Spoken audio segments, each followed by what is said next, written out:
Welcome, friends, to another edition of Economic Update, a weekly program devoted to the economic dimensions of our lives and those of our children.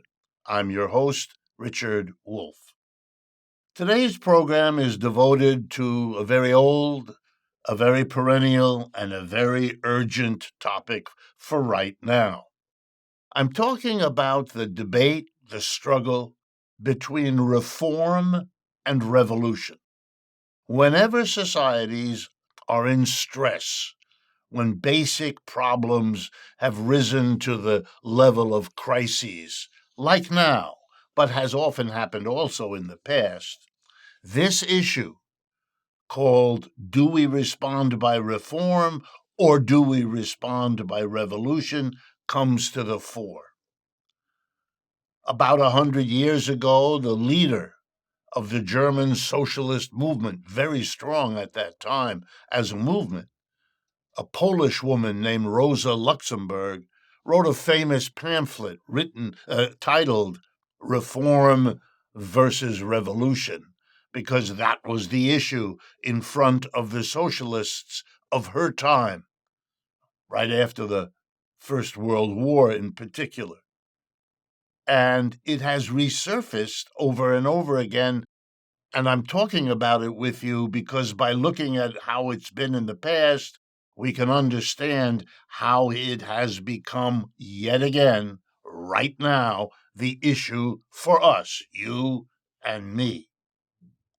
One place to start, and we could at many points, is American slavery.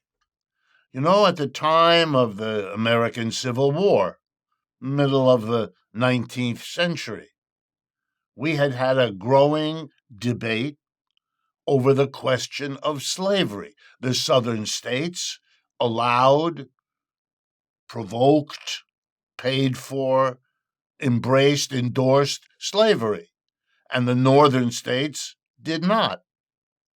And so the issue became, for everybody, what is our relationship to slavery? Now, of course, those who liked it, loved it, particularly those in the South who eventually fought a civil war about it, were happy with slavery, wanted to keep slavery. I put them to one side. They weren't involved in the debate over reform versus revolution because they weren't interested in social change. They were interested in holding on to what they had.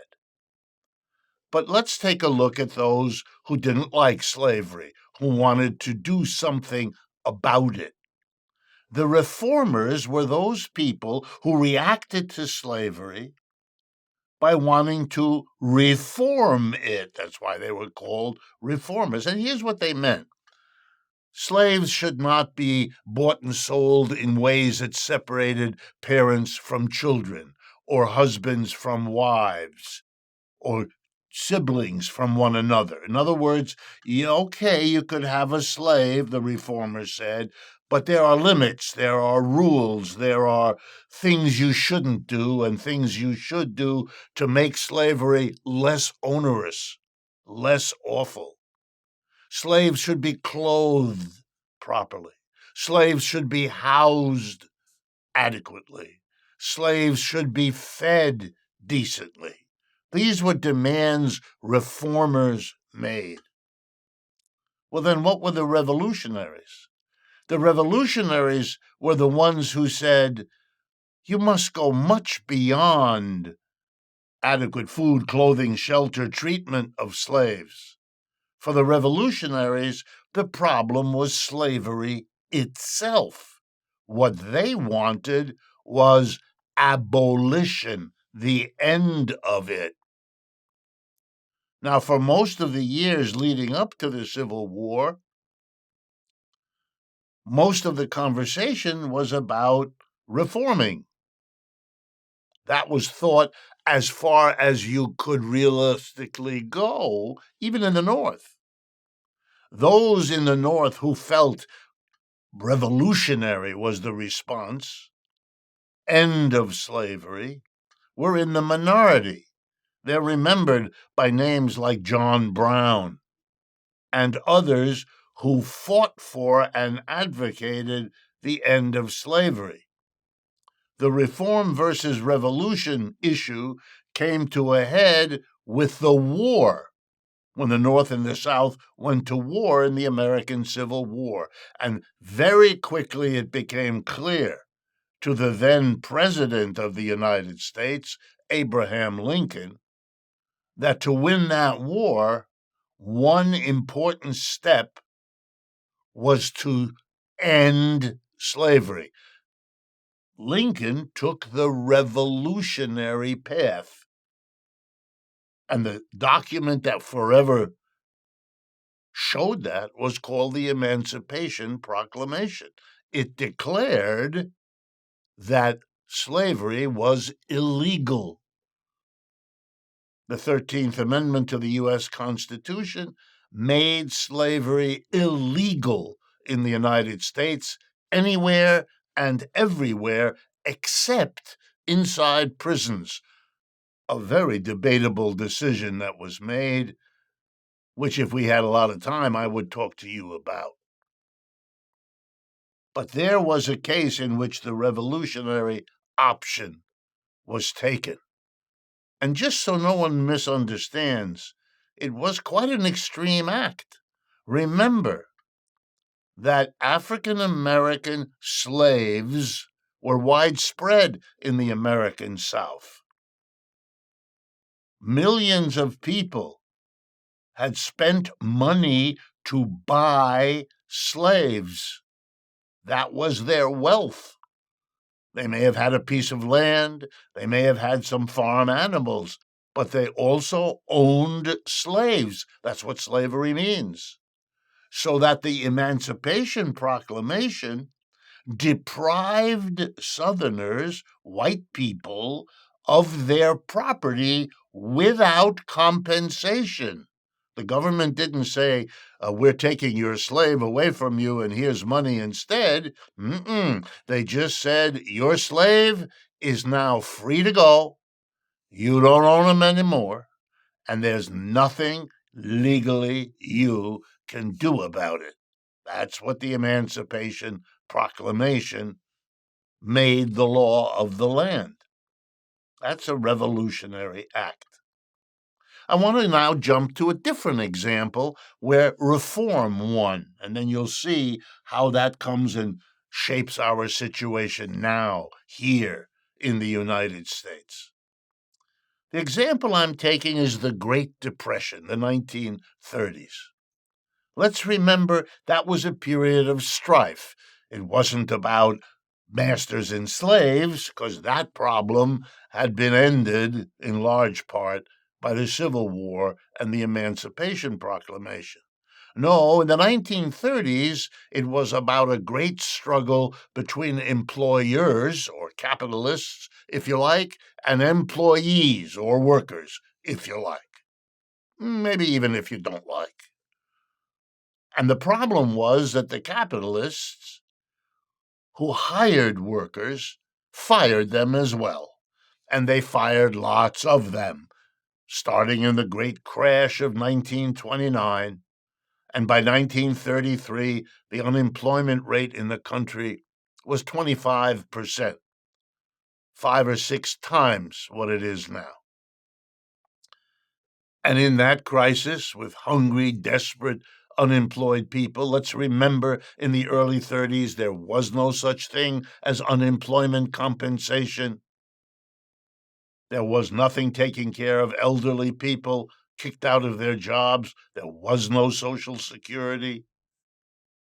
It was a really difficult, hard time. And a lot of people wanted change. A polite way of saying we want out of the misery, the unemployment, the suffering, the poverty that was everywhere across the country, from Florida to California to Maine, and everywhere in between. And here come the reformers and the revolutionaries. The reformers said there ought to be, I'll come up with it, there ought to be unemployment compensation. We ought to do something for unemployed people who lost their jobs through no fault of their own. The whole system broke down. Their work wasn't deficient. Their behavior wasn't inappropriate. They were working one day as well as they were the next, except they were fired. And we ought to help them. And we ought to have unemployment compensation. The government should help unemployed people. That's a reform.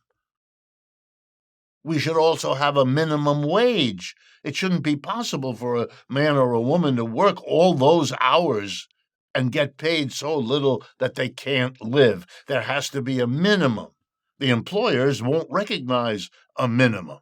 They're always wanting to push it down anyway. So the government has to step in. Notice, the reformers turned to the government, and eventually they said there should be a Social Security system. Well, then who were the revolutionaries? The revolutionaries were the ones in the 1930s who said the solution isn't fixing it.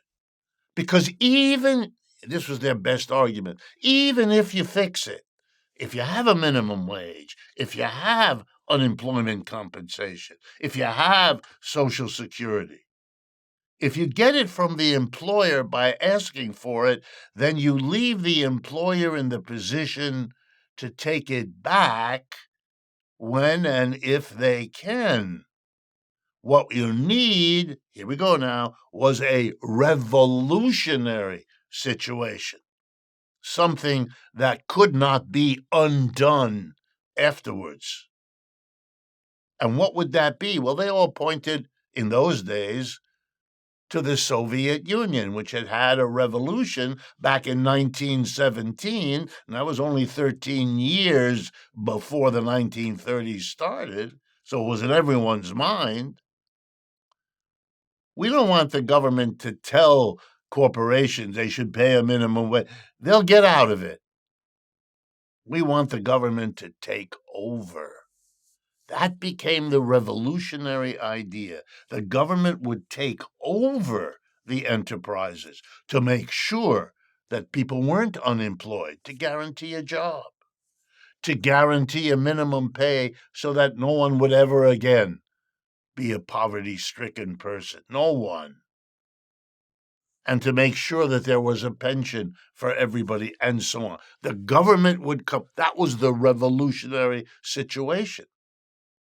And the people who advocated it in those days were mostly people in the American Communist Party and in the more radical of the two socialist parties. And at the height of the Great Depression, all of those people, socialists and communists, worked with the unions and began to push, some for the reforms, some for the revolutionary solution. And who did they push? Well, they pushed the president.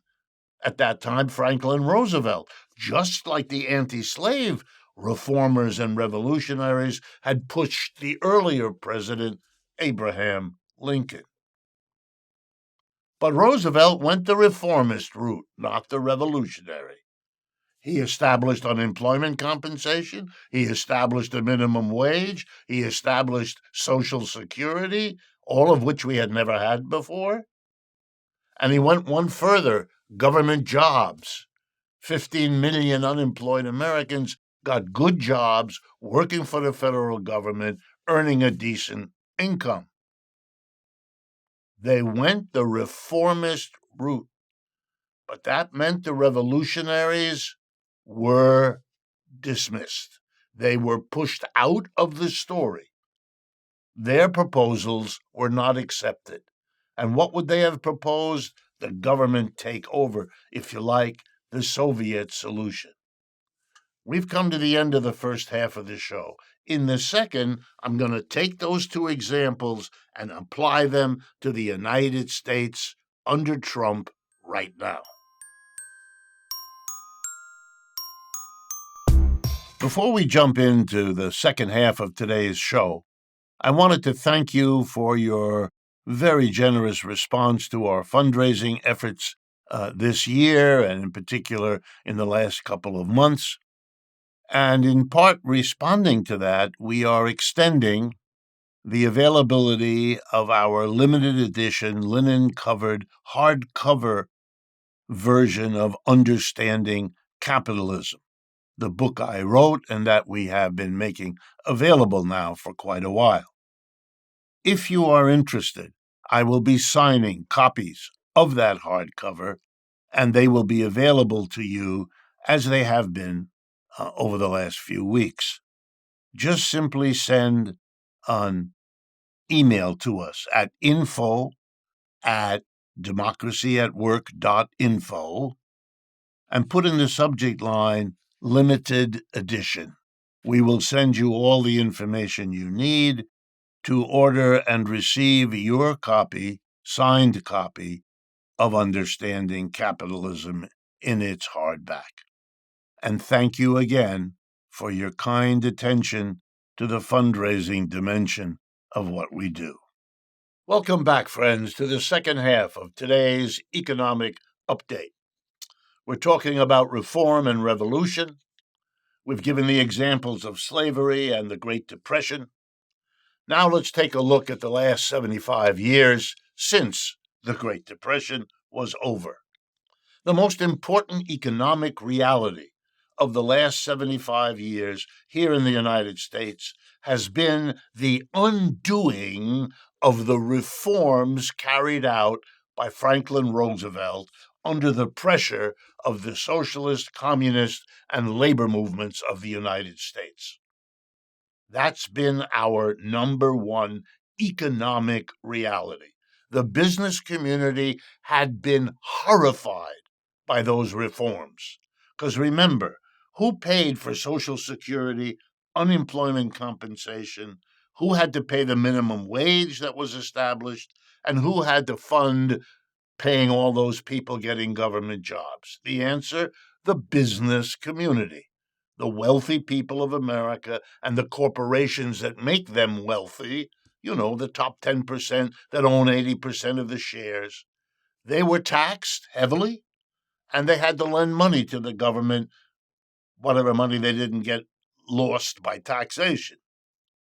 So they were doubly angry.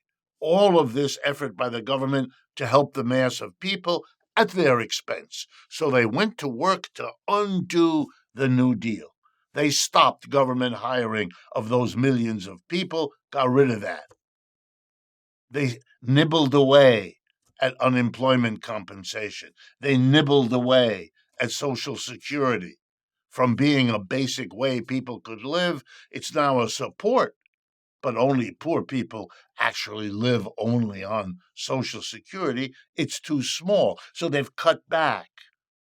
And forget about the minimum wage. The last time that was raised was in 2009. Even though we've had rising prices every year since, nothing has been raised in the minimum wage. We have behaved as a society savagely towards the poor people who depend on the minimum wage. So we have undone the New Deal of the Great Depression.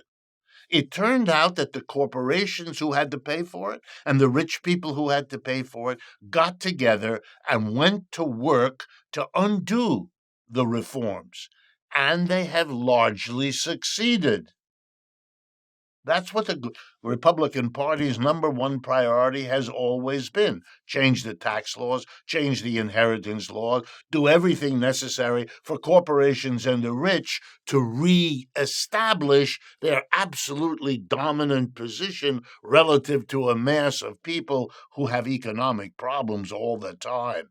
Yep, we're back to where we were before the Great Depression hit, and all the statistics show it.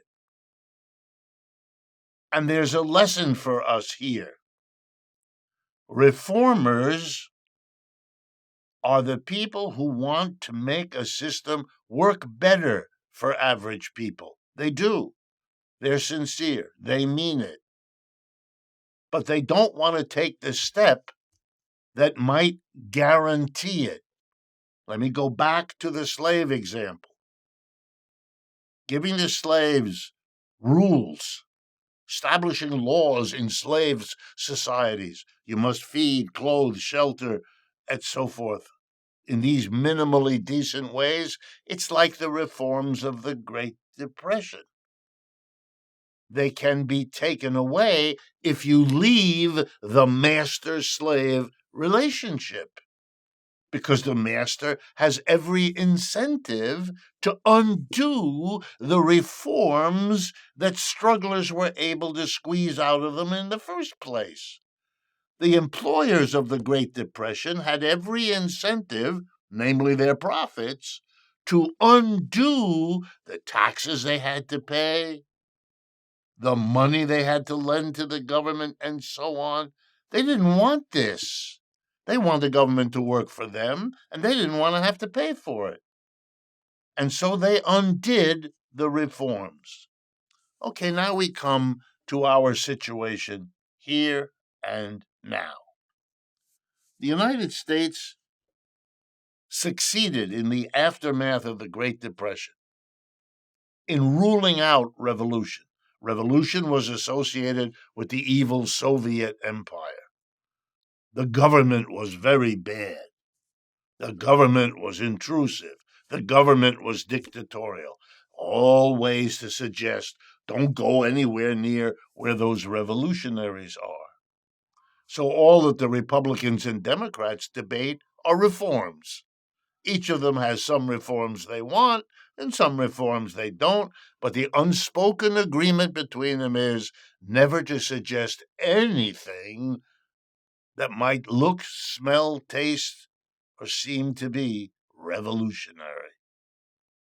The state must be kept out. Some of you have a whole philosophy of that called libertarianism. The state is bad. The state is evil. The state grabs power. The state. Where does that come from? It comes from that split between reform and revolution that came into being around the time of the Great Depression and has been fought ever since, mostly by people who either don't want any change, the so-called conservatives, or many of the reformers who want to keep everything within the realm of reform because they're terribly afraid of the revolution. And we have problems now that are producing the same result. Let's go back to that minimum wage story. It's $7.25, the federal minimum wage. That's outrageous in terms of what it is you can't afford if you work 40 hours a week and get $7.25 paid per hour. It's so gross that reformers in about 30 states have raised the minimum wage in their state, which they can do way above the minimum. Last time I looked, if I'm not mistaken, there are a number of cities and towns and states who have a minimum wage around $15 or more. That's more than double the federal. That reformers were able in those states to get the wages raised. That's like people who didn't like slavery because it didn't feed slaves properly were successful to sometimes get the slaves to be fed better. And you have that here now, too. We don't dare even talk about the reform that they did in the 1930s with the government hiring people who don't get a job in the private sector. That's a way of solving the unemployment problem. We have millions of Americans unemployed right now. The private sector has no work for them. They have no job. Does the government come in and give them a job the way the reformers did in the 1930s? Not at all. Lets them sit out there. Wow. We only discuss reforms, and half of them we don't do. But what would revolution be now? Would it be the government coming in? Well, the answer is no, because what reform and revolution mean, that changes too. Reform, what it means, changes, but so does revolution. One of the things that was learned in the 1930s was precisely that even if you bring the state in, which Roosevelt did, as an employer, as a regulator, as a pension provider, as a minimum wage guarantor, Even if you give the state a big role, if that's all you do, then the rich and the powerful remain the employers who gather the profits into their hands. They can, and our history proves that they will, undo the reforms. The lesson of the Great Depression and everything since has been that we shouldn't have gotten caught up in the reform versus revolution, because they shouldn't be seen as either or. They should be seen as reform and revolution. Why? Because the only way to secure reforms is by revolution. It turns out that the way the reformers got slavery to treat the slaves better was by ending slavery. The only way to solve the problems of unemployment and poverty and all the other basic economic issues confronting the United States, which are now building to a crescendo as a desperate government. That's what Mr. Trump's regime represents. A desperate government reaches out and tries unorthodox things, tariffs, firing hundreds of thousands of public employees. These are extreme actions, and they reflect the extremity of the dangers and the crises that have accumulated. They're acts of desperation. However cleverly they are choreographed in front of your evening television news, that's what they are. They are attempts to reform. Mr. Trump's tariffs want to reform the entire global trading system. With Mr. Musk, he wants to reform the entire federal workforce, what it does, how it does it, who does it. These are dramatic reforms. But what you'll never hear from the Republicans is one word about changing the capitalist system. And by that I mean, very simply, the arrangement in which, in every factory, store, or office, a very small group of people, the board of directors if it's a corporation, the owner, the operator of the business, the partnership if that's what it is, they make all the decisions. What to produce, how to produce, where to produce, and what to do with the profits. And of course, should surprise no one, they take care of themselves first. They're rich, you're not. They're powerful, you're not. They hire and fire, you don't. That's the difference. And the Republicans wouldn't say a word. But because of what happened after the Great Depression, the Democrats won't say a word about that either. During the last presidential election, neither Mr. Trump, nor Mr. Biden, nor Ms. Harris had one word to say about the employer-employee relationship and the imbalance of power and wealth inside every business that shows us.